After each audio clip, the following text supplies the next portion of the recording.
प्रणाम सुनै जाए गिधारी गीत, लेकिन अहाँ सबके केहन गीत लगी से हमरा बताएब।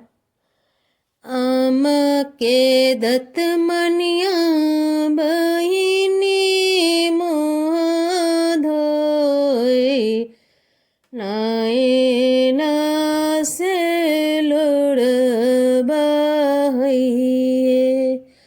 आम के दतमनिया बहिनी मुँह धोए, नैना से लोर बहइए।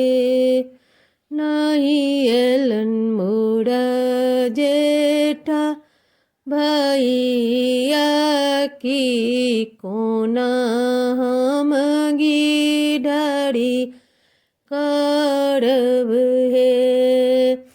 दुआरे पर मरसल लगाए भैया हौरन बजाई देलन हे। दुआरे पर मरसल लगाए भैया हौरन बजाए देलन हे।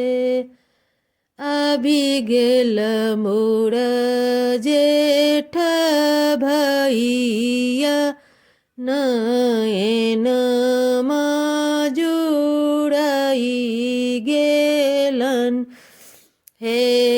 अभी गेल मोर जेठ भैया नैनमा जुड़ाई गेलन हे। खोलू गे बहिनी सूती के साड़ी, पेनू बहिनी मोती के साड़ी गे। खोलू गे बहिनी सूती के साड़ी, पेनू बहिनी मोती के साड़ी गे। छोड़ू बहिनो माना के कुरोध की भैया से मिलन करू हे। खोलू गे बहिनी सूती के साड़ी, पेनू बहिनी मोती के साड़ी गे।